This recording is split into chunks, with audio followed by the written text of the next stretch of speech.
부터 25절까지의 말씀 우리 함께 교독하겠습니다.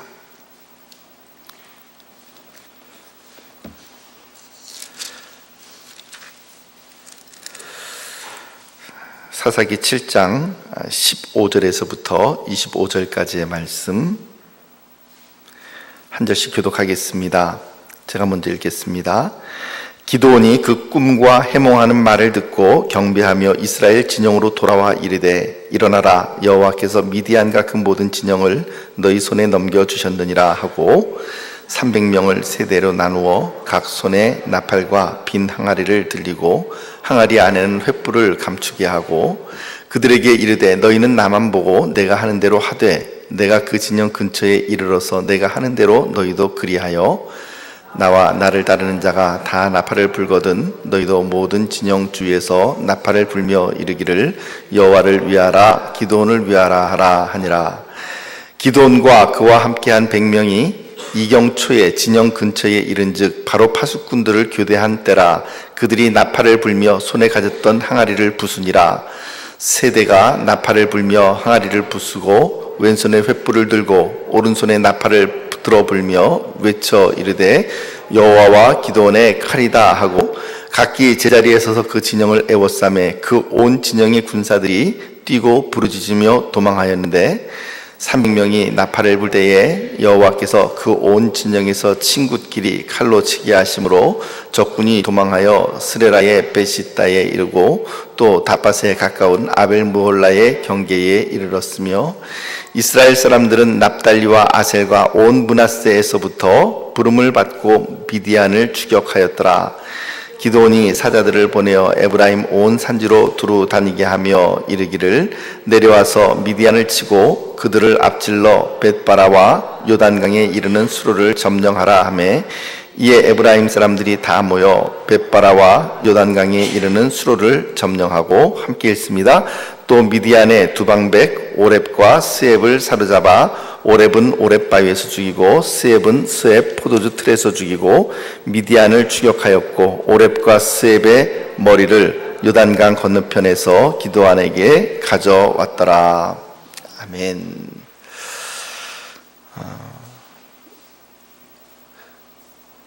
전쟁이 일어나서 전폭기에서 원자폭탄을 투하했습니다. 근데 그 원자폭탄이 떨어질 때에 그냥 그 전폭기에서 쭉 떨어져서 땅에 부딪히고 난 다음에 이렇게 폭발이 일어나는 것으로 우리가 보통 그렇게 알고 있습니다만은 그러나 실제로 원자폭탄은 땅에 떨어지기 바로 위에 그러니까 상공 예를 들면 뭐 한 100m나 뭐 이런 지점에서 이렇게 그 터지게 되어 있다라고 합니다. 그래서 땅에 부딪히는 것이 아니라 사실은 그 상공에서 이렇게 폭발이 일어나기 때문에 그 거기서 일어나는 진공과 그리고 또한 거기서 일어나는 강력한 열과 그리고 또한 폭풍으로 인해서 주변에 있는 모든 집들과 건물들이 다 순식간에 잿더미로 변해버리고 그리고 녹아 내린다라고 그렇게 이야기를 합니다. 그래서 원자폭탄이 터지는 지점 쭉 공중에서부터 투하돼서 쭉 내려오다가 어느 순간에 가장 땅에 가까운 곳 그리고 가장 폭발력을 극대화할 수 있는 지점에서 팍 하고 터지게 되면 그 부분이 이제 가장 강력한 폭발력을 일으키는 그 지점이 되는데 그렇게 원자폭탄이 터지는 지점을 뭐라 그러냐면 그라운드 제로라고 하는 그런 이름을 붙여서 그라운드 제로라고 하는 이름으로 부르게 되는 것이죠. 그라운드는 땅이라고 하는 뜻을 가지고 있죠. 그리고 제로는 0이니까 사실상 그냥 직역하면은 뭐 땅바닥 혹은 낙하점 정도로 그렇게 번역할 수 있지만 이 용어가 처음으로 소개된 것은 1945년도에 일본의 히로시마의 원자폭탄이 터진 지점을 설명하기 위해서 과학자들이 만들어낸 용어라고 합니다. 그래서 이 그라운드 제로 처음에 원자폭탄이 터져서 이제 원자폭탄이 터져서 모든 것을 초토화시키는 바로 그 첫 지점 그것을 일컬어서 그라운드 제로라고 하는 이름이 붙게 되었지만 후에는 어떤 그 이름에 어떤 의미를 더 붙이게 되냐면 이렇게 아주 급하고 격렬하고 그리고 아주 강력한 활동 내지는 변화의 중심 기원, 급격한 변화의 첫 출발점 그러니까 원자폭탄이 터짐으로 모든 것이 일거에 변화되어지는 바로 그런 첫 변화의 출발점, 이런 것을 일컬어서 그라운드 제로라고 하는 그런 이름을 붙여주게 되는 것이죠. 하나님께서 그분의 영광을 드러냄에 있어서 사람들을 사용하십니다. 우리를 사용하시고 또 구약에 있는 기드온과 그리고 또 많은 사람들을 하나님께서 사용해 주셨습니다. 그런데 하나님께서 사용하시는 사람들은 누구냐 하면 멋지고 잘나고 그리고 그 다른 사람들이 볼 때 그럴듯한 어떤 그런 사람들이 아니라 어쩌면 어리석고 연약하고 무능한 우리들을 사용하셔서 하나님께서 그분의 역사를 이루어 가신다라고 하는 것입니다. 그래서 어떻게 보면 하나님께 쓰임받는 인생들이야말로 하나님께 쓰임받음으로 말미암아 그 인생이 전폭적으로 변화되고 그 사람이 변화됨으로 그 주변이 변화되는데, 그래서 그라운드 제로 인생이다라고 말을 할 수가 있을 것 같습니다. 구약 성경을 우리가 더듬어 보면 하나님께서 사용하시는 인물들을 보면 도저히 저 사람에게서 그런 변화가 어떻게 일어날 수 있을까라고 생각할 만한 그런 사람들에게서부터 하나님은 놀라운 변화의 역사를 이루셨습니다. 예를 들면 아브라함 같은 경우 그의 나이 100세 그리고 사라의 경수가 끊어졌을 때 도저히 사람의 생각으로는 더 이상 사람의 능력이 개입할 수 없는 바로 그런 시점에서 하나님께서는 아브라함을 사용하셨고 그리고 사라를 통하여서 이삭이라고 하는 축복의 아들을 출산하시게 만드셨습니다. 그리고 그 이삭에게서 낳은 이삭이 이제 또 훗날 리브가라고 하는 한 여인을 통해서 에서와 야곱이라고 하는 쌍둥이를 잉태하게 되는데, 그때도 이삭의 나이가 60세가 되었을 때에 그 에서와 야곱을 잉태하고 태어나게 하는 것을 볼 수가 있습니다. 이처럼 사라라고 하는 여인도 불임의 여인이었고 그 또한 사라의 며느리였던 리브가도 어떻게 보면은 불임의 여인이었던 것을 알 수가 있죠. 그러나 하나님께서는 사라를 통하여 그리고 또한 리브가를 통하여서 그분의 놀라운 역사를 이루어 나가셨습니다. 하나님께서는 메시아의 계보를 이루어 나가는 데 있어서 이어나가는 데 있어서 심지어는 여리고성의 기생이었던 라합이라고 하는 한 여인, 그 거리의 여인의 태를 사용하셔서 메시아의 계보를 이어나가도록 하였습니다. 어찌 보면 이들이야말로 참으로 인간적인 관점에서 보면 참 별 볼 일 없고, 혹은 인간적인 관점에서 보면 생물학적으로 도저히 자녀를 낳을 수 없는 그런 사람들이었지만, 그런 사람들을 통하여서 메시아의 놀라운 계보를 이어나가게 했던 것을 우리가 바라봅니다. 예수님께서 이 땅에 오셨습니다. 그때의 그분의 예수님의 제자들의 모습을 보면 참으로 그 제자들의 모습은 그렇게 썩 훌륭한 스펙을 갖고 있는 사람들은 결코 아니었습니다. 제자들은 무식하고 단순한 갈릴리 어부인 사람들도 있었고, 혹은 그 중에는 사람들에게 멸시받는 죄인이라고 하는 칭호를 받았던 세리도 있었고요. 또 그 가운데는 급격한 폭력을 통하여서 로마로부터 유다 나라의 독립을 꾀했던 열심당도 그 예수님의 제자 가운데 있었습니다. 제자들의 이력서를 다 살피고 또 합쳐본다 한들 그들의 삶은 예루살렘에 있었던 바리새인이나 사두개인이나 종교적인 엘리트들의 마음에 그들은 참으로 어중이 떠중이 같은 그런 인생들이었을 뿐이죠. 그러나 그렇게 멸시받고 천대받고 그리고 사람들에게 인정받지 못했던, 엘리트들에게서 인정받지 못했던 바로 그 예수님의 제자들을 통하여서 오늘날의 기독교와 오늘날의 교회가 이와 같이 이 땅에 건재하고 있는 것을 우리가 바라봅니다. 누가 오늘날의 기독교를 세우는 일에 쓰임받았는가? 한마디로 이야기하면 어떻게 보면 밑바닥 인생들이죠. 저는 그것을 일컬어서 그라운드 제로 인생이다라고 말을 하고 싶습니다. 따라서 누군가 이렇게 말을 한다고 한다면, 예를 들면 목사님 지금 너무나도 힘듭니다. 어렵습니다. 제가 감당할 수 없는 문제가 터졌습니다. 상황이 점점 더 악화되고 있습니다. 저는 제 인생의 가장 밑바닥에 내려와 있는 것 같습니다 라고 말씀을 한다면 저는 그런 분들에게 이렇게 엉뚱한 답변을 드리고 싶습니다. 딱 좋은 지점입니다. 당신은 지금 하나님께서 역사하시기에 가장 좋은 지점에 위치하고 있습니다.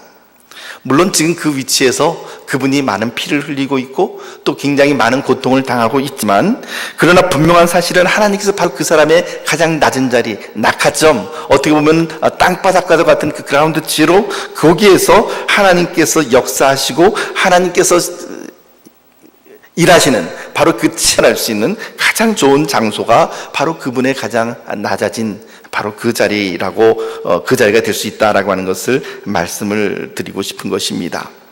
하나님께서 가장 듣기 싫어하는 고백은 무엇일까요? 하나님께서 가장 듣기 싫어하는 고백은 이런 고백입니다. 7장 2절 말씀을 보면 하나님께서 기드온과 그를 따르는 무리들에게 이렇게 말씀하신 적이 있습니다. 사사기 7장 2절 말씀을 우리 잠깐 좀 보도록 하겠습니다. 사사기 7장 2절 말씀, 성경 말씀을 통해 같이 읽어봅니다. 시작. 여호와께서 기드온에게 이르시되 너를 따르는 백성이 너무 많은즉 내가 그들의 손에 미디안 사람을 넘겨주지 아니하리니 이는 이스라엘이 나를 거슬러 스스로 자랑하기를 내 손이 나를 구원하였다 할까 함이니라.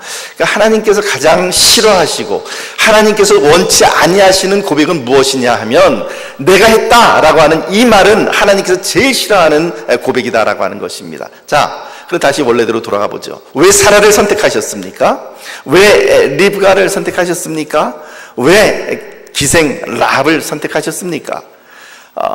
그 사람들이야말로, 그 사람들을 택해서 하나님께서 역사하셨을 때에 설마 저런 사람을 통해서, 저렇게 생명력이 없는 사람을 통해서, 혹은 저렇게 별 볼 일 없는 거리의 여인을 통해서 하나님께서 역사하시리라고 하는 것을 사람들이 생각하지 못하고, 그렇게 해서 그 사람들을 통하여 하나님의 역사가 일어났을 때 비로소 사람들은 뭐라고 이야기를 하는 것이죠? 이 일은 분명히 하나님께서 하셨습니다 라고 하는 고백을 할 수밖에 없는 것입니다. 그러므로 모든 하나님께서 제일 듣기 싫어하는 내가 했다, 상황이 그렇게 잘 풀려서 이렇게 됐다라고 하는 말, 그런 말을 하나님께서는 가장 듣기 싫어하는 고백이라고 하는 것입니다. 그런 말을 할 수 없는 시점, 두 손과 두 발을 다 들고 하나님, 여기서 이 문제가 해결됐다면 이 문제의 해결자는 바로 하나님 당신밖에 없습니다 라고 고백을 하는 그 시점, 그 시점이야말로 하나님의 역사가 일어나는 그라운드 제로와 같은 그런 그 장소가 될 수밖에 없는 것이죠. 사사기에 나타난 기드온이라고 하는 인물은 바로 이 그라운드 제로에 대한 최고의 본보기입니다. 그는 원래 유명한 사람이 아니었습니다. 무명의 청년이었습니다. 그 자신의 고백에 의하면 그는 이스라엘 지파 중에 가장 작은 지파 출신이었죠. 그리고 지파 가운데서도, 그 므낫세 지파 가운데서도 기드온의 가문은 가장 작은 가문이었습니다. 그리고 그 약한 가문 가운데서도 그는 가장 작은 자였고요. 게다가 그의 아버지는 우상 숭배자였고, 기드온은 어떤 사람이었습니까? 숨어서 포도주 틀에서 밀타작을 하고 있었던 소심하고 겁 많은 사람이었습니다. 뭐 하나 변변하게 내놓을 만한 것이 없었던 바로 이 청년 기드온을 통하여서 하나님께서는 이스라엘 백성들의 부르심에 응답하고 기드온을 통하여 하나님의 놀라운 역사를 이루어 나가셨습니다. 어떻게 보면 기드온이야말로 밑바닥 인생이요, 그라운드 제로 인생이었습니다.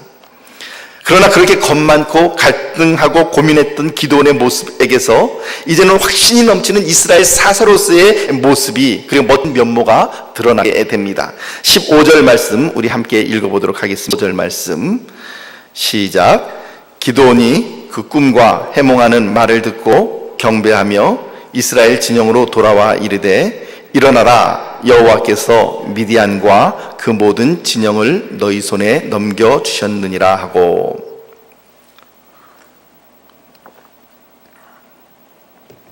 기드온이 꿈과 해몽하는 말을 듣고 경배했다라고 이야기를 합니다. 기드온이 들었던 꿈 이야기는 그 꿈의 내용이 어떤 내용이었습니까? 지난 시간에 우리가 살펴본 바에 의하면 무엇이요? 보리빵 한 덩어리가 그것이 굴러 들어와서 미디안 온 진영을 초토화시켜버렸던 것을 그 꿈 이야기를 한 사람이, 미디안 군사가 이야기했고, 그 이야기를 들은 미디안 군사 그 친구가 그 옆에서 뭐라 그랬습니까? 그 보리빵은 다름이 아니라 누구라고요? 기드온의 칼이다 라고 그렇게 이야기를 합니다. 그러면서 그 기드온의 손에 이스라엘의 하나님께서 우리 모든 미디안 군사들을 다 그 손에 넘겨주었음을 우리가 알고 있다라고 하는 그런 고백을 했던 것이죠. 그 꿈과 해몽하는 말을 듣고 비로소 이제 기드온은 분명한 확신을 하게 됩니다. 하나님께서 드디어 이 미디안 군사를 우리의 손에 넘겨주셨구나. 그리고는 경배했다라고 기록을 하고 있습니다. 단순히 경배하다, 예배하다라고 하는 말을 할 때는 하나님을 섬기고 예배한다는 말의 의미로서는 히브리어로는 아바드라고 하는 단어를 씁니다. 그 아바드라고 하는 단어에서 모음을 조금 달리하면 에베드가 되고, 그것은 이제 종이라고 하는 의미가 되기도 합니다만은, 그 아바드라고 하는 동사를 보통은 일반적으로 경배하다는 말로 쓰는데, 지금 기드온이 그 꿈과 해몽하는 말을 듣고 아바드했다라고 그렇게 이야기를 하지 않고 어떤 단어를 쓰면은 샤하했다라고 그렇게 이야기를 합니다. 이 샤하라고 하는 단어는 어떤 단어냐면은요, 완전히 엎드러져서 이 코를 자기의 코를 땅바닥에 대고 얼굴을 땅에 대고 부복하는 아주 철저한 엎드림, 그리고 포기를 의미하는 단어가 바로 이 샤하라고 하는 단어입니다. 그러니까 미디안이 그 꿈과 해몽하는 말을 듣고 하나님 앞에 경배할 때 그냥 단순히 하나님 할렐루야 이렇게 한 것이 아니라 어떻게 했다고요? 얼굴을 땅에 대고 코를 땅에 박고 그렇게 하나님 앞에 완전히 굴복하고 그리고 철저하게 엎드리는 그런 모습으로 하나님께 경배를 했다라고 하는 것입니다. 그 말의 의미는 무슨 뜻입니까? 이제 하나님, 제가 더 이상 하나님을 시험하지 아니하고 하나님 앞에 완전히 굴복하고 따르겠고 순종하겠습니다라고 하는 의지의 표현이 바로 이 샤하라고 하는 단어에 나타나 있는 것이죠. 이제 경배하고 난 이후에 이 기드온이 이스라엘 진영으로 돌아옵니다. 아까 우리가 읽었던 15절 말씀에 의하면 이스라엘 진영으로 돌아와서 자기와 함께한 이제 남아있는 300명의 군사들 깨웁니다. 그들을 깨우고 일어나라 라고 말씀하시면서 하나님께서, 여호와 하나님께서 미디안과 그 모든 진영을 이제 우리의 손에, 너희의 손에 넘겨주셨다라고 그렇게 선포를 하는 것이죠. 한밤중에 적진을 정탐하고 들어온 기드온 사령관이 300명의 군사를 화급히 깨우면서 이제 확실히 승리는 우리의 것이다라고 선포하는 모습을 보면서 아마도 이 잠에서 깬 300명의 군사들이 얼떨떨 했을지도 모르겠습니다. 그런데 기드온이 흥분된 목소리로 그 같은 선포를 내리고, 그리고는 300명을 100명씩 100명씩 100명씩 이렇게 세 대로 나누고는 그들에게 작전 명령을 내리고 무기를 나누어 줍니다. 그런데 그 무기라는 것이 참으로 희한합니다. 그 주어진 무기는 칼이나 날카롭게 잘 갈린 칼도 아니었고 화살도 아니었고 창도 아니었습니다. 그들에게 주어진 무기는 무엇이냐면 한 사람 앞에 항아리 하나, 그리고 그 항아리 안에 숨길 수 있는 횃불 하나, 그리고 나팔, 그냥 쇠로 된 나팔이 아니라 양각 나팔, 양의 뿔로 만들어진 그 양각 나팔을 나누어 주었습니다. 그리고는 세대로 나누어서 미디안의 군 진영을 에워싸고, 그리고는 신호가 떨어지면 항아리를 깨고 횃불을 흔들며 소리를 지르면서 나팔을 불라라고 하는 것이 바로 작전 명령이었습니다. 그 구호는 여호와를 위하여, 기드온을 위하여라고 하는 그런 군호를 짠 것이죠. 전쟁 무기치고는 너무나도 엉뚱하고 전쟁 작전치고는 참으로 한심하기 짝이 없는 그런 작전이었습니다. 그런데 여기서 우리가 분명히 생각해야 될 것이 있습니다. 왜 하나님께서는 이런 무기, 어떻게 보면 무기라고 말을 할 수 없는 항아리와 횃불과 그리고 또한 뿔나팔, 그것으로 이스라엘 백성들에게 독려하고 그것으로 나가서 싸우라고 이야기를 하고 있는가? 하나님께서 이 작전을 통하여, 이 군사 행동을 통해서 생각하고 있는 것은 도대체 무엇인가 라고 하는 것입니다. 그 이면에 숨어있는 하나님의 의도는 바로 이것입니다. 하나님께서는 그 전쟁을 인간의 무기로 싸워서 승리하겠다라고 하는 생각을 하고 있는 것이 결코 아니다라고 하는 것입니다. 작전이 훌륭해서 혹은 숫자로 이긴 싸움이 결코 아니다라고 하는 것을 하나님께서는 이스라엘 백성들에게 보여주시고 싶으신 것입니다. 300명의 용사들에게는 그렇게 외치라 그랬습니다. 여호와와 기드온의, 이제 여호와를 위하여 기드온을 위하여라고 외치라고 했지만 실질적으로 그들이 외친 것은 20절 말씀 보면 여호와와 기드온의 칼이다 라고 그렇게 외치고 있는 것이죠. 좀 더 정확하게 번역하면 여호와를 위한 그리고 기도원을 위한 칼이다 라고 그렇게 외쳤다라고 하는 것입니다. 근데 이 함성을 잘 살펴보면 흥미로운 점을 우리가 발견할 수가 있습니다. 지금 전쟁을 수행하는 이스라엘 군사들에게 칼이 있습니까? 이스라엘 군사 300명에게 칼이 있나요? 그들에게 칼이 없습니다. 그들에게 뭐가 있어요? 항아리와 횃불과 뿔나팔 그 세 가지밖에 없습니다. 그런데 실질적으로 그들이 외친 것은 무엇입니까? 여호와를 위한 그리고 기도원을 위한 칼이다라고 하는 칼이라고 하는 단어를 외치고 있다라고 하는 것입니다. 칼은 지금 어디에 있나요? 칼은 이스라엘 군대의 손에 있는 것이 아니라 미디안 군인들의 손에 들려 있는 것이죠. 그런데 외치는 함성은 어떻게 보면은 이 부분을 여호와를 위한 그리고 기도원을 위한 칼이다라고 이렇게 이야기할 수도 있지만 혹은 칼아 여호와를 위하여 그리고 기도원을 위하여 이런 식으로 그 혹격으로 부를 수 있다라고 하는 것이죠. 그러니까는 두 가지로 해석이 가능합니다. 여호와와 기도원의 칼이다라고 이렇게 선포할 수도 있겠지만 혹은 그 칼이라고 하는 헤렙이라고 하는 단어를 이렇게 부르는 혹격으로 본다면 칼아 여호와를 위하여 기도원을 위하여 사용되라 라고 하는 그런 의미로 받아들일 수가 있는 것이죠.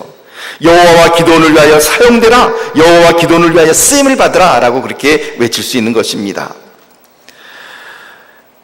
이 작전을 도대체 어떻게 결행하게 되었는가, 이것을 위해서는 우리가 기록된 말씀을 잘 살펴볼 필요가 있습니다. 19절 말씀을 보면 보초와 보초가 교대되는 장면이 나옵니다. 19절 말씀 우리 같이 볼까요? 19절 말씀 시작. 기돈과 그와 함께한 100명이 이경초에 진영 근처에 이른즉 바로 파수꾼들을 교대한 때라.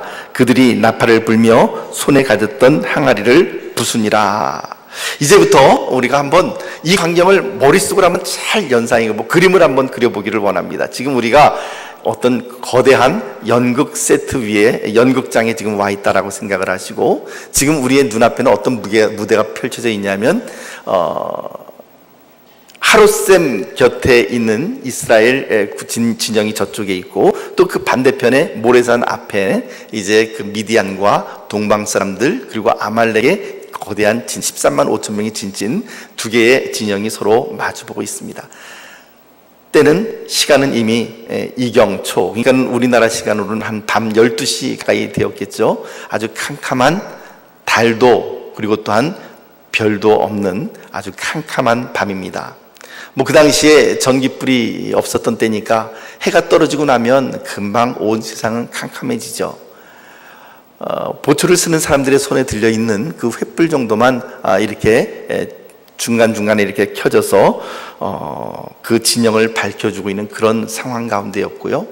미디안 군사들은 밤에 이스라엘 군대가 야습을 해 들어오리라고는 결코 생각을 하지 못하는 그런 상황이었습니다. 왜냐하면 이스라엘 군대의 규모가 너무나도 자기들에 비해서 초라했기 때문에 그 초라한 병력으로는 도저히 기습조차도 할 수 없는 그런 입장이었던 것을 그들이 너무나도 잘 알기 때문에 그렇습니다. 그야말로 사방은 고요한 밤입니다. 거룩한 밤이죠. 그리고 어둠에 묻힌 밤입니다. 그렇게 아주 캄캄한 조용한 밤에 벼랑간 이 미디안 진영 이 삼면에서 벼랑간 항아리가 깨지는 소리가 들리는데 여러분 그 조용한 데서 항아리가 깨지는 소리가 300명이 동시에 그 항아리를 깬다면 그 소리가 얼마나 엄청나게 들리겠습니까? 와장창 하고 이제 그 깨지는 소리와 더불어서 벼랑간 이쪽 저쪽 면에서 횃불이 밝혀지면서 그리고는 뿔나팔 소리가 부 하고 들리는데 그 뿔나팔 소리가 또 엄청나게 또 울려 퍼지거든요. 뿔나팔 소리가 울려 퍼지면서 여기에 저기에서 여호와와 기도원의 칼이라 혹은 칼아 여호와를 위하여 혹은 기도원을 위하여 사용되라라는 그런 함성이 울려 퍼지기 시작하는 것이죠. 선잠에서 깬 미디안 병사들은 그야말로 혼비백산했습니다. 그들은 아주 극심한 두려움과 그리고 혼란에 빠져서 거의 이 패닉 상태라 그러죠. 이 혼란과 그리고 두려움에 빠져서 어찌할 줄을 몰랐습니다. 낙타들은 놀라서 이리 뛰고 저리 뛰고 그 낙타의 달에 밟혀 죽는 사람들도 있고, 미디안, 아말렉, 동방사람의 군대가 서로 말이 통하지 아니하므로 서로 적군인 줄 알고 닥치는 대로 서로 찔러 죽이기 시작합니다. 같은 편이라고 소리친다 한들 이미 패닉 상태에 빠져 있는 이 두려움과 이 혼란 가운데 빠져 있는 군사들에게는 그것이 먹히지를 않습니다. 온전히 살기 위해서는 옆에 누가 있든지 보이지 않는 그 사람을 위해서, 그 사람을 향하여 칼을 휘둘러대기 시작하는 것이죠. 한 사람이 분명히 맨 처음에 칼을 휘둘러대기 시작했을 터인데, 그 한 사람이 칼을 휘둘렀을 때에 얼굴이 보이지 않는 그 누군가가 바로 기습을 했다라고 생각을 하고, 사람들 모두가 칼을 꺼내서 이제 자기 옆에 있는 사람들을 치고 찔러 쪼개기 시작을 한 것입니다. 미디안 전합군은 그 누구가 아니 바로 자기 자신들에게 칼을 휘둘러 대었습니다. 이스라엘 군대의 이 300명의 나팔은 어떻게 보면 응원부대의 역할처럼 되어버리고 말았습니다. 이스라엘 군대는 전쟁 한가운데 들어가지도 않고 그저 진영 바깥에서 뿔나팔을 불며 횃불을 흔들며 그리고 이 함성을 외쳐댈 뿐이었죠. 우리가 이 사건을 통하여서 하나님께서 참으로 놀라운 승리를 이스라엘 백성들에게 주셨습니다. 그런데 우리가 이 사건을 결코 착각해서는 안 됩니다. 미디안 사람들이 공포와 혼란에 빠졌습니다. 그런데 그 공포와 혼란에 빠진 것이 이스라엘 군대들의 목소리가 커서도 아니었습니다. 그리고 횃불이 아주 휘황찬란해서도 아니었습니다. 나팔을 너무나도 잘 불었기 때문도 아니었습니다. 그 이유에 대한 미디안 사람들이 공포와 혼란에 빠진 이유가 바로 22절 말씀 가운데 나타납니다. 22절 말씀 우리 같이 읽어보도록 합니다. 22절 말씀 시작. 300명이 나팔을 불 때에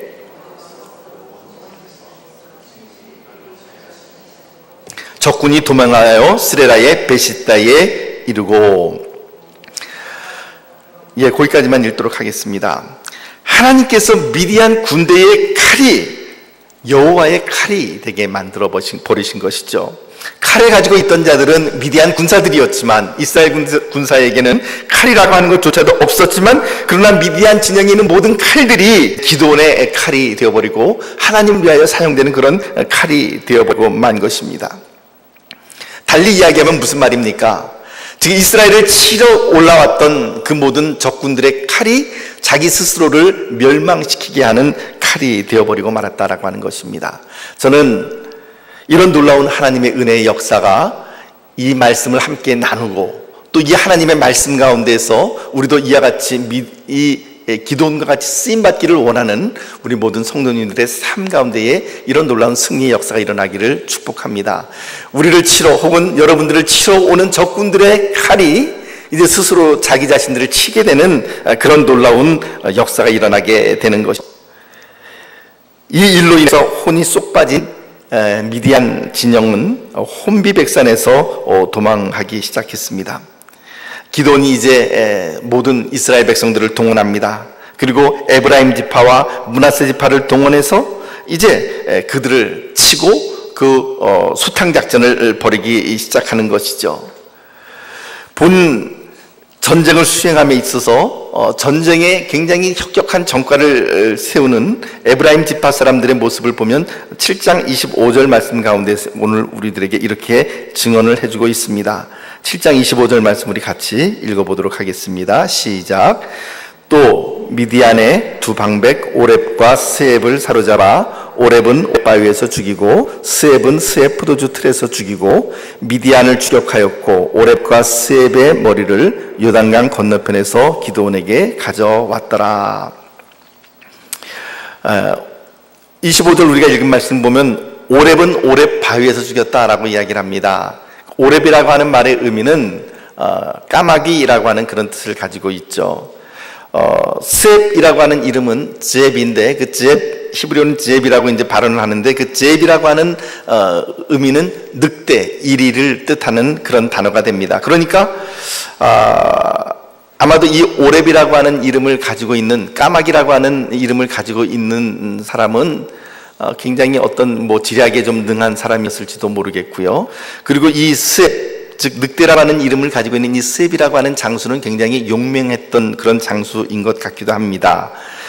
그런데 그런데 이제 그 오렙은 오렙 바위에서, 그리고 스앱은 스앱 포도주 틀에서 이스라엘 백성들이 추격하여서 거기에서 이제 죽였다라고 그 기록하고 있는데, 아마도 기드온이 이 오렙과 스앱을 죽였던 바로 그 장소는 원래부터 이름이 오렙 바위 혹은 스앱 포도주 틀이라고 하는 이름을 가진 것이라기보다는 오렙이라고 하는 그 장수를, 미디안의 장수를 그 바위에서 죽였기 때문에 그 뒤에 훗날 사람들이 그것을 오렙 바위라고 이야기를 했을 가능성이 높고, 또한 스앱이라고 하는 이 늑대라고 하는 이름을 가지고 있는 스앱을 죽인 그 포도주 틀도 역시 훗날 스앱 포도주 틀이라 그렇게 이름이 붙여졌을 가능성이 높습니다. 그런데 스앱이 죽은 곳이 어디였다고요? 스앱이 죽임당한 것이 어디였다고요? 포도주 틀이었습니다. 여러분, 포도주 틀 하면 이 사사기에서 무엇이, 어느 장소가 기억이 납니까? 어떤 사건이 기억납니까? 포도주 틀.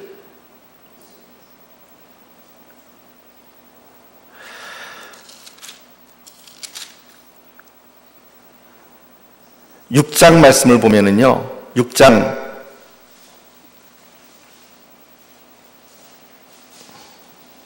11절 말씀을 보죠. 6장 11절 말씀 함께 읽어보도록 하겠습니다. 6장 11절 말씀 시작.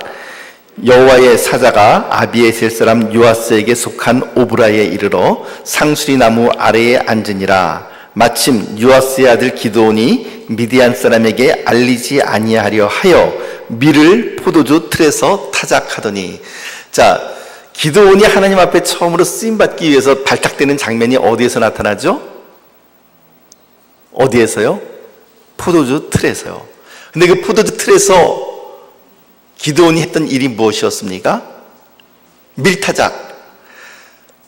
포도주 틀은 어떤 곳이라고요? 이제 예전에 말씀드렸지만 포도주 틀은 이렇게 그 서로 높이가 다른 두 개의 커다란 웅덩이라고 볼 수가 있습니다. 그래서 위에 수확한 포도를 놓고 거기에서 발로 사람이 들어가서 질근질근 밟게 되면 포도주 알이 툭툭 터지면서 포도주 즙이 흘러서 그 아래의 웅덩이에 고이게 되는 거죠. 그것이 바로 포도주 틀입니다.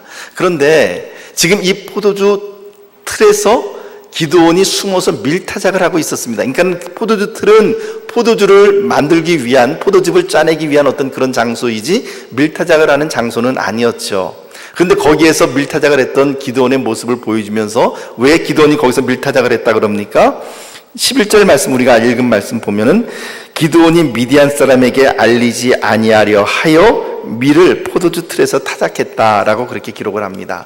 달리 이야기하면 거기서 타작하고 있는 모습이 미디안 사람들의 눈에 포착이 되면 자기가 거뒀던 그 밀 수확을 다 어떻게 된다고요? 다 빼앗기게 된다고요. 그것을 피하기 위해서 포도주 틀에서 밀 수확을 하고 있었던 것이, 타작을 하고 있었던 것이 바로 기드온의 모습이었습니다. 자, 그러니까 처음 이 포도주 틀이 등장했던, 기드온이 하나님을 만나고 그리고 그 기드온이 하나님의 눈에 띄었던, 숨어서 밀을 타작했던 그 포도주 틀, 그 포도주 틀이 이스라엘 백성들에게는 어떤 의미로 다가올 수 있겠습니까? 그 포도주 틀을 다른 단어로 이야기한다면 우리가 어떤 단어로 그 말을 바꿔 말을 할 수 있겠습니까?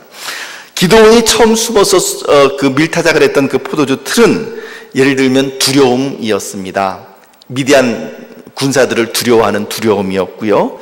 그것은 당연히 밀타작하는 곳에서 밀을 타작해야 될 사람이 그곳이 아닌 숨어서 하는 수치에 숨어서 밀타작을 할 수밖에 없는, 어떻게 보면 이스라엘 백성들에게는 수치의 장소가 바로 포도주 틀이라고 말을 할 수가 있습니다. 그런데 이처럼 처음에 나타난 포도주 틀이 두려움과 그리고 수치를 상징하는 어떤 그런 단어로서 나타난다면, 지금 이곳 스앱, 즉 늑대라고 하는 이름을 가진 미디안 방백을 죽인 이 포도주 틀, 두 번째 등장하고 있는 이 포도주 틀은 이제 어떤 장소가 되겠습니까? 이 장소는 역전의 장소가 되는 것이죠.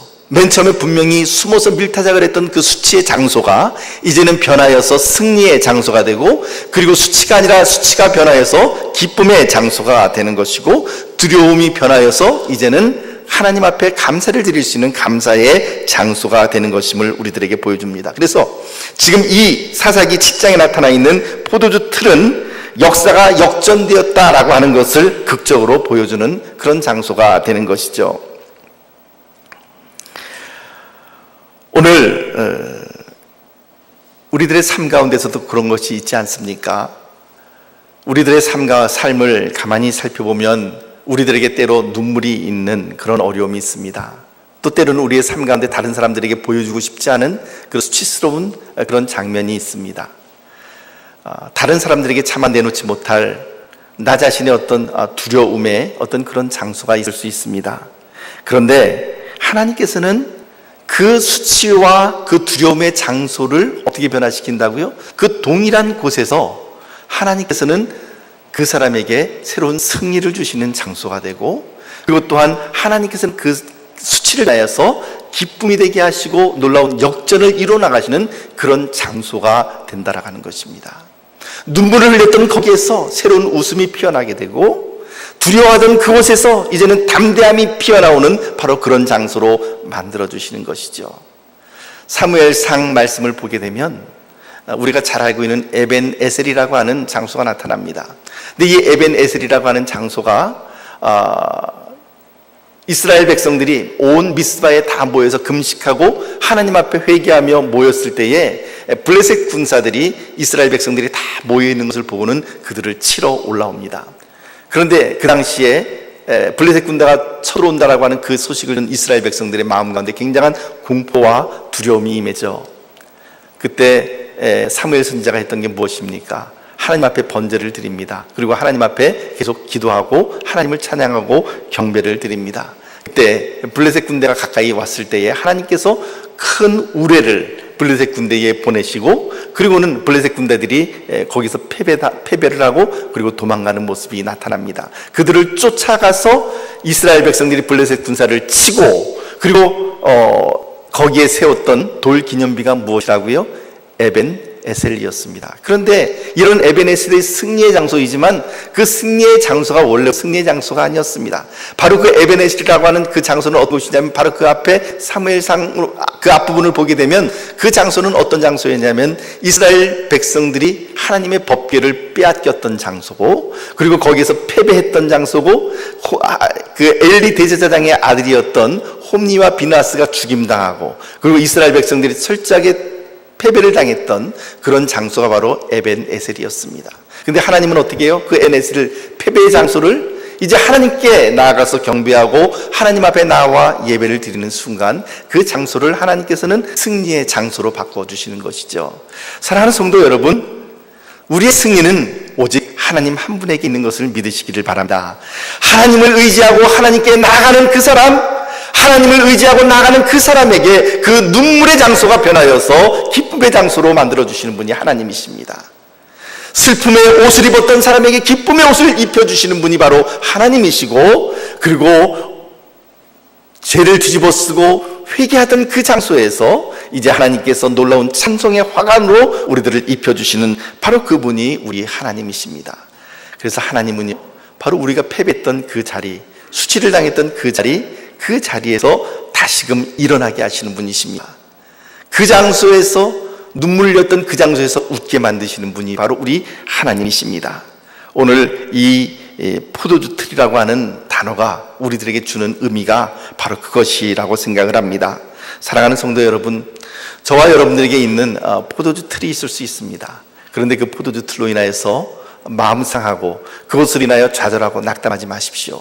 하나님께서는 여러분들의 포도주 틀을, 수치의 포도주 틀을 능히 기쁨의 포도주 틀로 만드실 수 있는 분이 우리 하나님이십니다. 눈물의 포도주 틀을 웃음의 포도주 틀이요 하나님께 영광을 드리는 영광의 포도주 틀로 만들어주시는 분이 우리 하나님이십니다.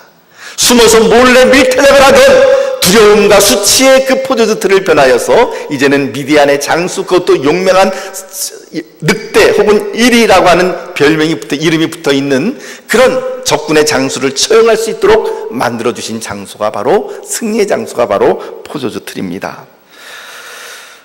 그러므로 온전히 하나님만을 의지하며 나가기를 소원합니다.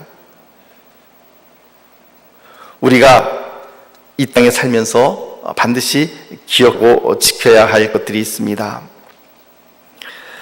그것은 바로 무엇이냐면, 이제 이 사사기 7장 말씀을 보면 전쟁이 참 통쾌하게 끝이 나고 있지만, 그리고 해피엔딩처럼 보이고 있지만, 이 7장 끝에는 8장의 갈등과 실패를 예고하는 한 슬픈 기록이 나타납니다. 사사기 7장에 이 구절이 없었으면 얼마나 좋았을까라는 생각이 들기도 합니다만, 그 구절은 바로 18절 말씀에 등장을 하고 있습니다. 7장 18절 말씀에 등장하고 있습니다. 우리 18절 말씀을 같이 함께 읽어보도록 하겠습니다. 시작.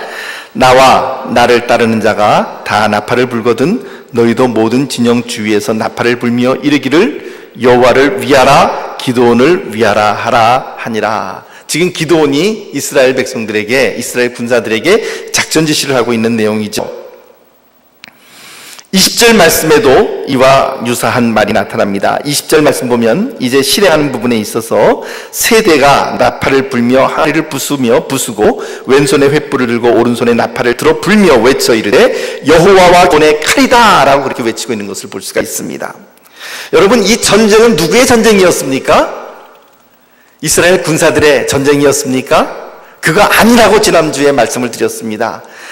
이스라엘 백성들 32,000명이 모였을 때 22,000명을 먼저 돌려보내고 나중에 9,700명을 돌려보냈던 하나님은 그 전쟁이 사람의 전쟁이 아니라 하나님의 전쟁이라고 하는 사실을 이미 선포한 것이라고 말씀을 드렸습니다. 이 전쟁은 100% 하나님의 전쟁이었습니다. 그렇다면 이스라엘 군대들의 함성은 무엇이라고 해야 됩니까? 온전히 여호와를 위하여라고 하는 이 한마디로 요약이 되어 나타나야만 했습니다. 그래서 여호와 기드온의 칼이다가 아니라 칼이여 오직 여호와를 위하라고 이렇게 외쳤어야만 하는 거죠. 그런데 이 여호와 하나님의 이름과 함께 누구의 이름이 같이 끼어들어오고 있습니까? 기드온의 이름이 같이 끼어들어오고 있습니다. 가장 영광스러운 이름 가운데에 죄 많은 인간의 이름이 끼어들기 시작하는 것이죠. 사사기 7장 초에는 하나님께서 계속 뭐라고 말씀하시냐면 여호와께서 기드온에게 이르시되, 여호와께서 기드온에게 이르시되, 이 말씀이 계속 등장을 합니다. 반복적으로 등장하죠. 2절, 4절, 7절, 9절 말씀을 보면 하나님께서 기드온에게 직접 말씀하시고 있다라고 하는 것이 증명되고 있습니다. 하나님께서 일일이 지시하고 계시는 것이죠.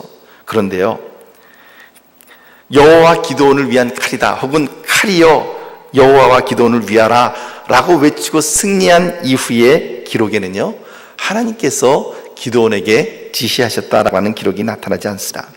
추격작전이나 후속 전투나 소탕 작전 과정에서 여호와께서 기드온에게 이르시되라고 하는 말이 전혀 등장하고 있지를 않다라고 하는 것입니다. 달리 이야기하면 기드온은 이제 하나님의 명령 없이 전쟁을 수행해 나가고 있는 것입니다. 하나님의 뜻과 상관없이 어떻게 보면 이제부터는 기드온이 독자적으로 판단하고 독자적으로 행동하고 독자적으로 명령하고 있다라고 하는 것을 보여주는 것이 아닐까라고 하는 생각을 해보았습니다.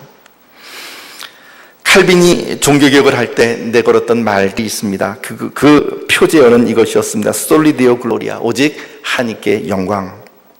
솔라 그라치아, 오직 은혜. 솔라 피데, 오직 믿음. 솔라 스크랍추라, 오직 하나님의 말씀. 우리가 이 땅에 살면서 반드시 기억하고 지켜야 될 것들이 있습니다. 이 땅에 사는 동안 우리 모두는 거룩한 하나님의 전쟁을 수행하는 사람들입니다. 그런데 여기에 다른 어떤 것이 관여되어서는 안 된다라고 하는 것입니다. 오직 하나님께서만 이 전쟁을 주관하시도록 우리 자신을 내어드려야만 합니다. 오직 하나님께서 움직이시고 하나님께서 싸우시고, 그리고 또한 그 승리의 영광은 오직 하나님께만 올려드려야만 하는 것이죠. 칼빈은 이 일을 위해서 진리의 횃불 들었고 진리의 나팔을 불었습니다. 오직 믿음으로 말미암아 구원받는다. 오직 하나님의 은혜다. 우리가 어느 시대에 어느 장소에서 살든지 우리가 외쳐야 될 말씀이 바로 이런 말씀입니다. 오직 믿음으로, 오직 은혜로, 오직 하나님의 영광을 위하여. 사랑하는 성도 여러분, 어느덧 2016년의 마지막 달입니다. 오늘 제가 처음 말씀드릴 때에 하나님께서는 어떤 시점을 사용하시는가, 그라운드 제로라고 하는 말씀을 제가 드렸습니다.